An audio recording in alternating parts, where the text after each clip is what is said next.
Okay, Bismillahirrahmanirrahim. Assalamualaikum warahmatullahi taala wabarakatuh, and a very good day to all of you. So, Madam Khalila here. We're going to discuss about chapter on planning. Okay, so planning is one of the most important management functions to be done in an organization.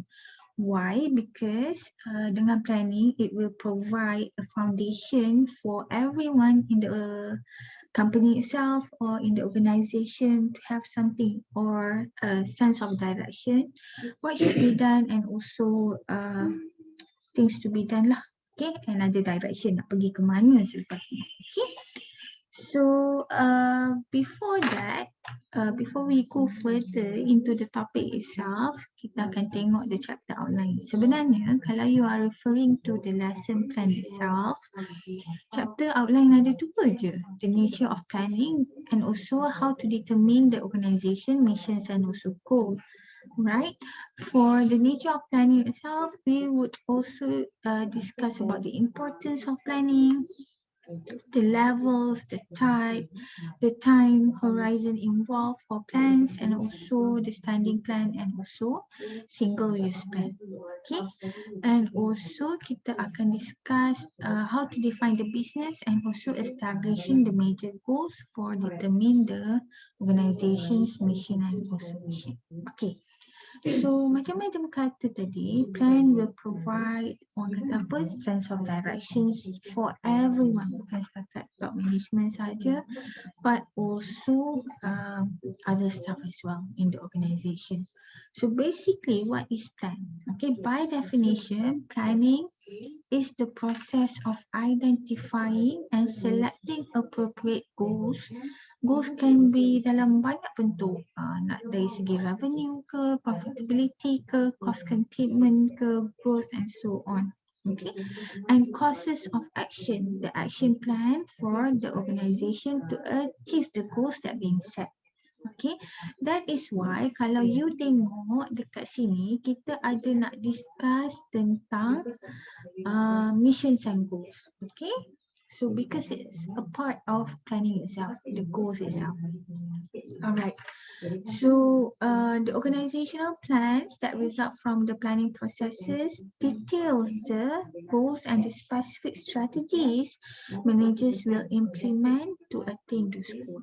So dengan ada planning, okay, kita akan dapat the details of the goal to be achieved and also what are the strategies that manager will implement untuk capai those objective ataupun goals that being set. Okay, so bila kita cakap tentang action plan, it refers to the strategy. By definition, strategy is a cluster of decisions. Maksudnya pelbagai decision yang dibuat on what goals to pursue. Okay, goals apa yang kita nak pursue as an organisation, what action to take and how to use resources to achieve the goals. Resources dalam banyak bentuk lah, organisation resources dari segi financial resources, dari segi human capital, assets and so on. Okay, so strategy, a cluster of decision about what goals to pursue, what action plan to take and also how to use the resources. So if you have bought your textbook, the e-book itself, you can see the examples given here. Marriott lah, Hotel Marriott tu kan. CEO plans to continue growth. So the main focus here is growth and what are the challenges yang ada dekat sini and also the strategy. Macam mana dia orang nak capai growth tu. Okay, at distinctive properties, at features like entertainment and so on. Ni cara dia untuk capai objective, meaning the strategy itself. Okay, this is an example that you can refer to your textbook and read further on this. Okay, so kita proceed. So now, apa yang relate dengan setting of goals adalah mission statement. But Madam tak nak discuss mission dekat sini. Later on, kita akan jumpa lagi mission. But basically, mission statement is a broad declaration. Declaration yang dibuat oleh organisation on their purpose.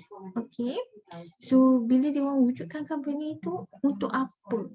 Okay, so it will identify the organization product. Selalunya product will be mentioned in the mission statement itself, and the customer that they want to serve, and distinguishes the organization from the competitor. Apa lainnya diorang dengan competitor. Again, mission statement is a broad declaration of an organization purpose that identifies the organization's product and customer and distinguishes the organization from its competitor. Okay, selalunya a proper company would have a mission statement. Okay, a declaration apa yang diorang nak capai as an organization. Okay, dan selalunya ia adalah long term punya objective lah. Okay.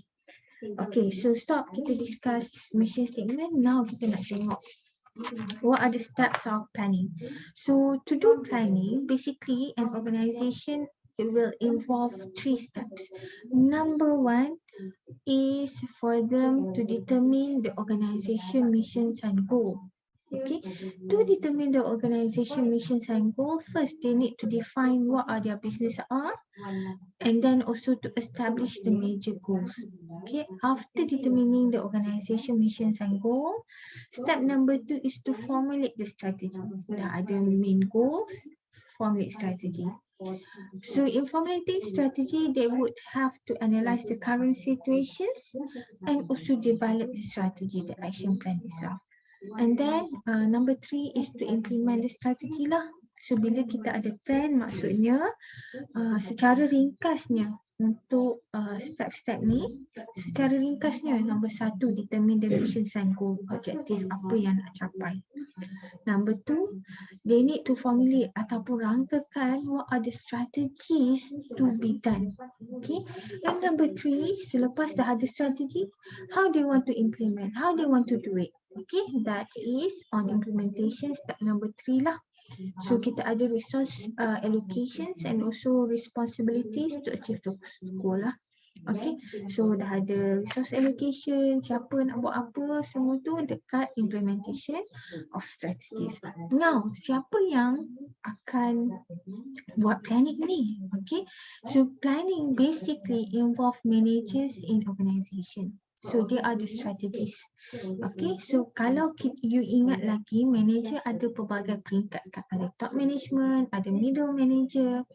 Usually, the middle manager will provide information necessary for the top management to make the ultimate decision lah. Okay, so it involves managers in the organization itself. Alright, so next kita nak tengok examples of mission statements. Okay, Nike, to bring inspirations and innovations to every athlete in the world. This is Nike punya mission statement, quite not so broad lah, macam vague juga sebenarnya kalau tengok kat sini kan. But they want to inspire and innovate, bring innovation to every athlete. So kita boleh tahulah Nike punya customer mungkin athletes and also those in the sports itself.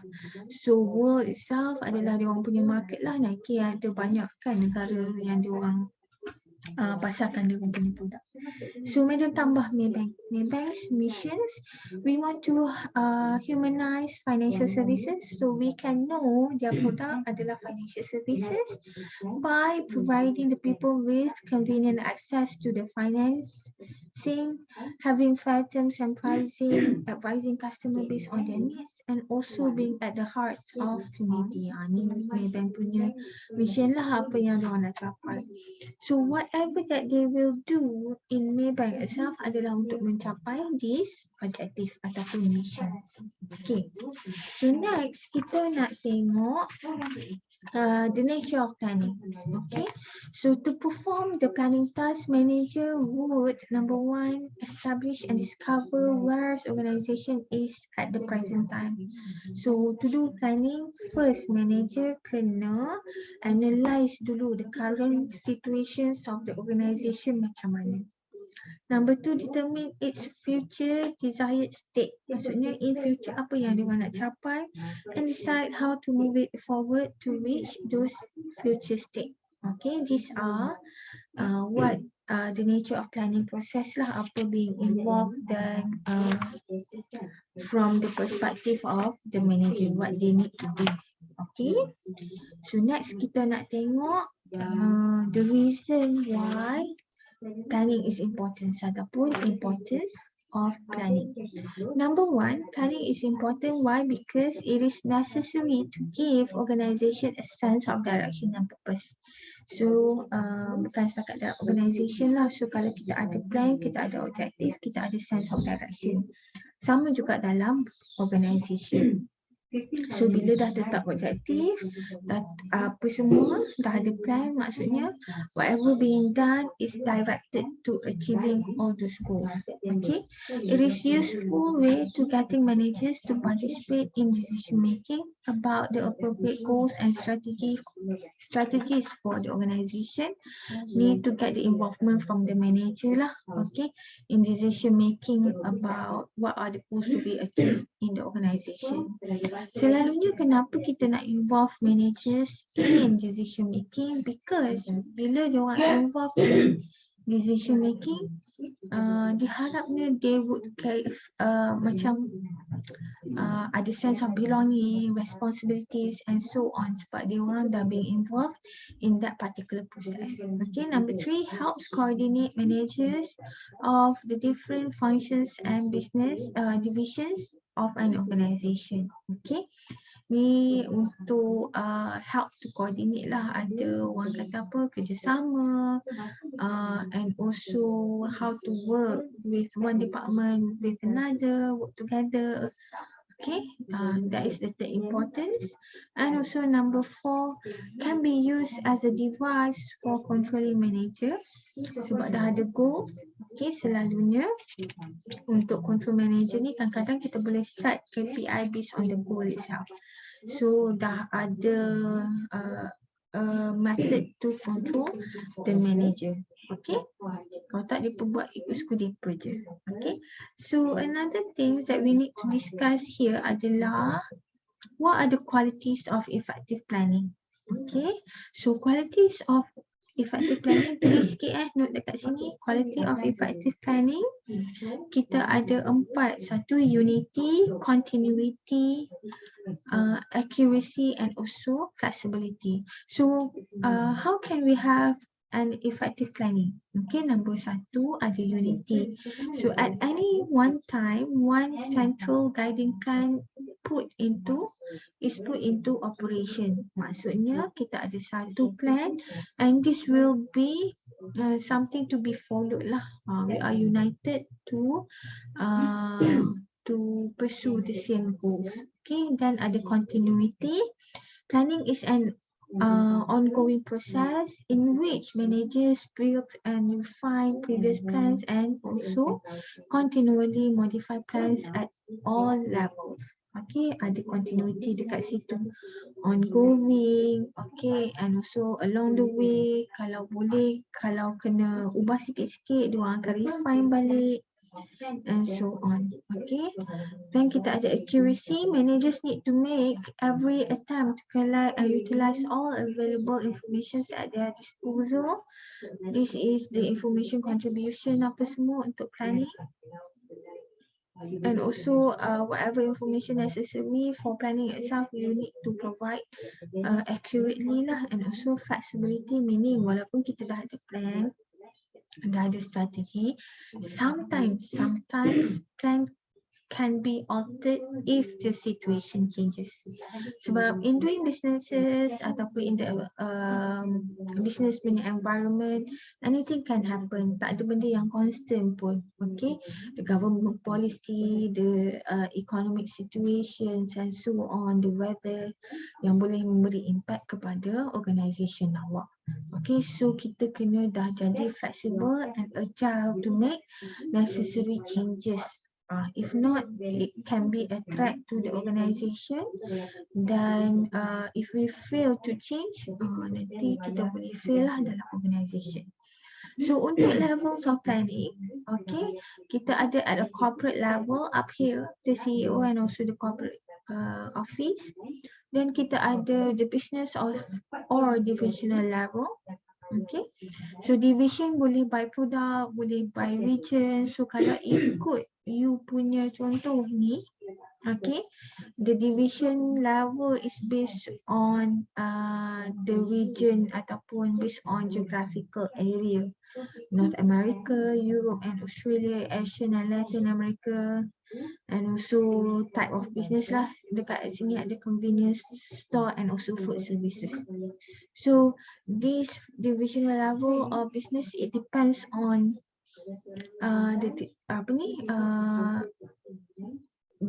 that particular business itself ataupun organisation ataupun company. Ada yang divide by product type, ada divide by orang kata apa, customer segment, ada yang divide by the division based on geographical area macam ni.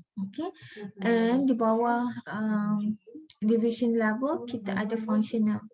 Those department yang ada dalam company, ada manufacturing based on function being performed, marketing, human resources and also research and development. Ni yang common. Yang common, ada lagi yang it depends on you punya organisation ataupun type of company itself, the nature of business that they are doing. Okay, so in this slide you boleh tengok lah levels of planning at General Mills. This is a company. So General Mills has 3 main levels of management: corporate, business and divisional, and functional level, business or divisional. So at the corporate level are the CEO or top managers and their support staff. At business level are the different divisions or business unit that compete in distinct industry. Okay, and also ada functional lah. Functional ni dia dah termasuk bawah business pula nanti ni dia kena ubah. Alright, okay, so here again corporate level, business and also functional dekat atas ni. So it will involve the 3 steps of planning itself: goal setting, strategy formulations and strategy implementation. So at each level ni kita ada their own goals. The corporate level ada missions and goals, and it will flow down to divisional goals and also flow down to the functional goals. Dan selalunya those functional and divisional goals is to achieve the corporate missions and also goals, to assist in terms of that. Okay, so untuk mencapai those goals at each level ada their own strategy and also ada dari segi implementation lah, how they want to design the corporate structure, control and structure and control for the business unit or division, and also based on functionality. Okay, faham diagram ni? Ingat, dalam company, dalam organisation yang paling atas adalah corporate missions and goals. Then they flow down to the division and also functional.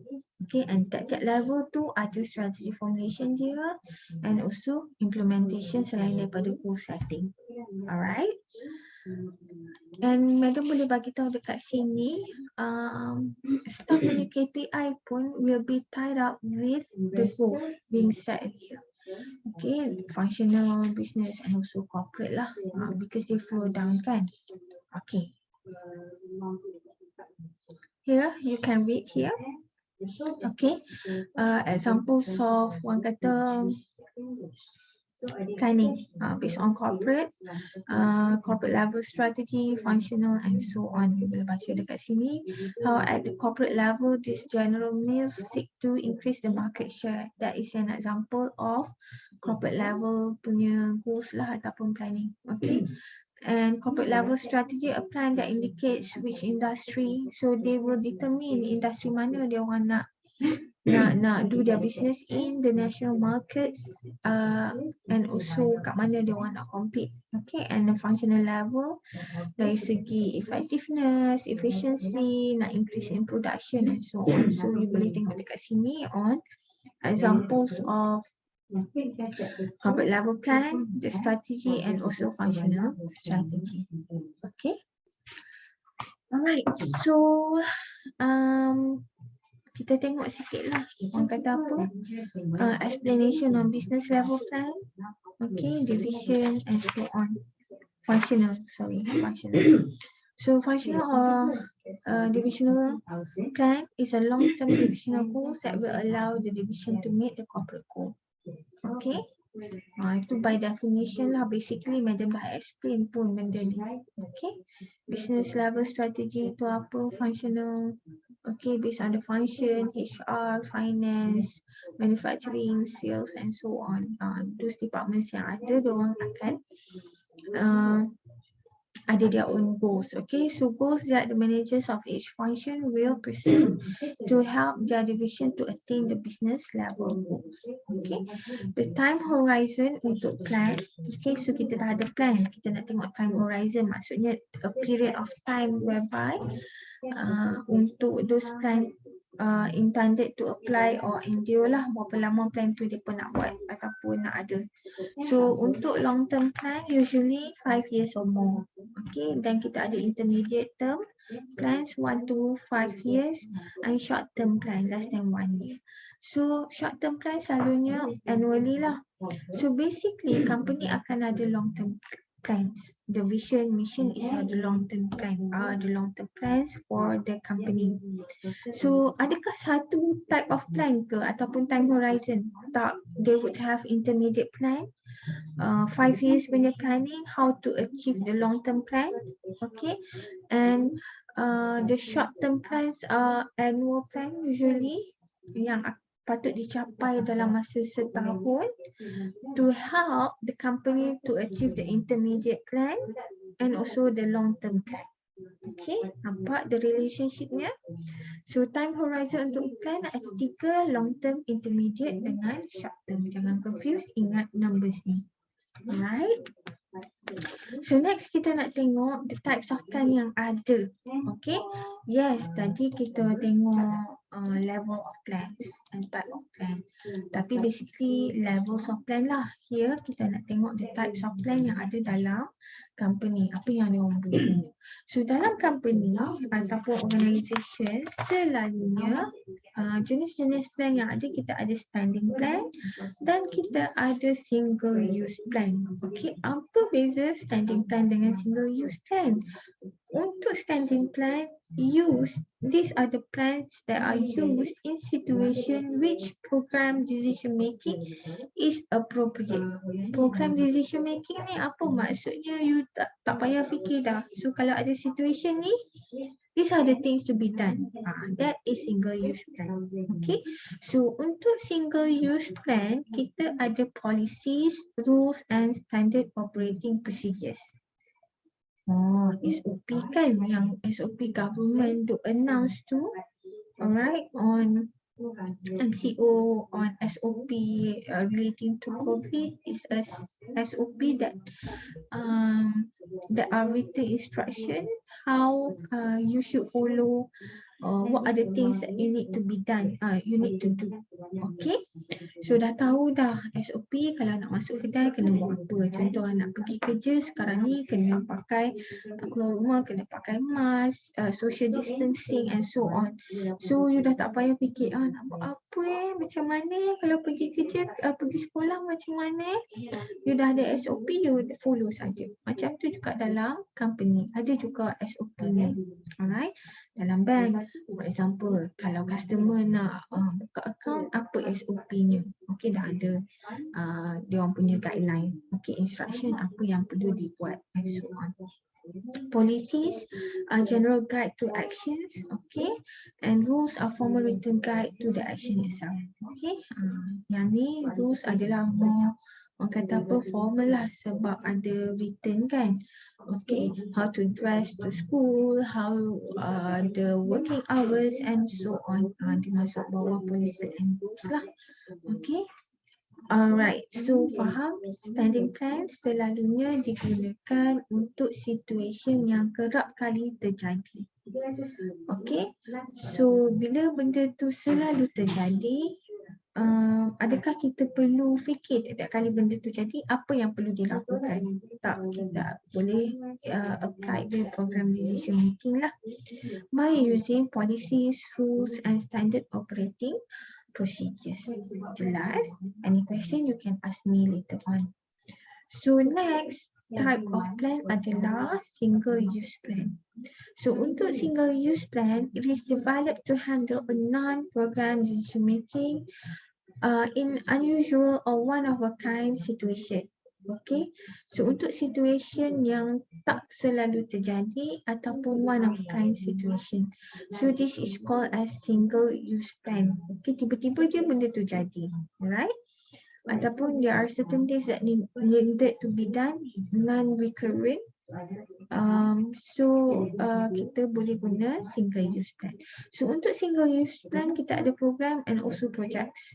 Programs are integrated sets of plan achieving certain objective. Okay, kalau tadi organisation nak ada growth. So what are the programs that can be done to make sure that the company dapat capai the growth punya objective lah. Okay, nak buat orang kata apa? So, what are the program that can be done untuk achieve growth objective? Contohnya nak ada promotional activities ke? Why? Because promotional activities kadang-kadang non-recurrent ataupun unique to a certain kind of situation. Okay, and projects adalah specific action plan to complete various aspect of a program lah. So dah ada program, so kadang-kadang kita perlu ada project to orang kata apa, support ataupun make sure that those programs are achievable. Okay, jelas. Alright, another aspect of planning that we need to discuss adalah scenario planning. Okay, remember walaupun planning kadang-kadang kita buat dulu planning ni awal tahun ataupun hujung tahun tu dah rangka plan untuk next year. So dah ada plan untuk 2022 for example. Okay, so untuk 2022 dah ada plan being set, dah jalan. However, kita perlu ada scenario planning or contingency planning. Okay, this is the generations of multiple forecasts of future condition followed by an analysis of how to respond effectively to each those condition. Okay, kita forecast apa yang boleh jadi and what are the course of action that we can take if that particular situation happens. Okay, kita ada contingency planning. Contohnya, kita forecast bisnes kita tiba-tiba ada power trip. What are our contingency planning? Okay, kadang-kadang kan pergi kedai makan pula apa-apa yang highly depending on atau those electrical appliances and so on to operate their business kan. Bila ada blackout for example, dah tak boleh buat apa dah. Minta maaf puan, tak boleh sebab apa kita tak ada ni, nak ambil order pun tak boleh, nak masak pun tak boleh. So maksudnya dia tak ada contingency planning ataupun ni. Itu restaurant for example, how about company yang besar? So they need to forecast of future condition, what could happen lah for the better ataupun worse lah. Okay, and kena ada orang kata contingency planning ataupun backup plan lah, macam mana nak deals with those kind of situation. Okay, jelas? Okay, habis on the first part of planning that we need to discuss. Now kita nak tengok how can we determine the organisation missions and goals. Okay, so kita patah balik ataupun kita revise balik what is mission statement. Okay, to determine the missions and also apa tadi kita nak tengok and goals. So again, mission statement is a broad declarations of organization's purpose that identify the organization's products and also customer and distinguishes the organization from competitors. So kadang-kadang another purpose of mission statement ni selain pada as a sense of direction, dia boleh inspire the orang kata apa, staff itself. Okay. So how to determine the organisation missions and goal? First, company need to define their business. Maksudnya macam mana? They need to know who are their customer. Adam selalu kata Malaysia, for example, kita ada 32 juta orang citizen of Malaysia. Are we serving those 32 million people? Or is there a particular group of people yang kita boleh target dia ataupun recognize dia as our customer? Based on gender ke, age group ke, minat ataupun sebagainya. What customer needs are being satisfied, and also how are we satisfying the customer needs? So if you're selecting female as your customer, for example, so what are the needs of the female yang you nak satisfy? Okay, dia orang punya fashion punya needs ke, apa ke, okay, and how to satisfy their needs, for example. Okay, then kita nak tengok establishing the major objective. Okay, in determining the organisation missions and goal, kena ada establishment of major objective lah ataupun goals. By establishing the major goals, it will provide the organizations with a sense of direction itself. Okay, so major goals selalunya it can be in the long term plan ataupun short term ataupun mission statement itself. So kita boleh compare lah. Ni contoh-contoh mission statement for 3 internet company. Kita tengok Facebook, Twitter and Google. So for Facebook, their mission statement is to give people the power to build community and bring the world closer to them. Twitter to give everyone the power to create and share ideas and information instantly without barriers, and Google to organize the world's information and make it universal, accessible and useful. So based on these 3 mission statement, awak setuju tak? Okay, dengan statement-statement ni, dan awak rasa dia orang dah capai ke belum? Okay, so kadang-kadang features of Facebook itself, kita boleh tengok ada group, ada macam-macam you boleh share.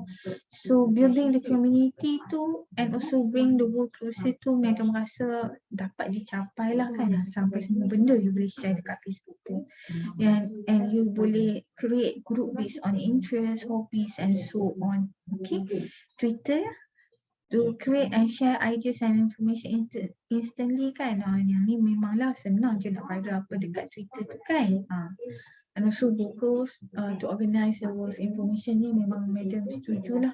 And kita boleh access those kind of information. Nak tahu apa, kita Google je sekarang kan. Okay.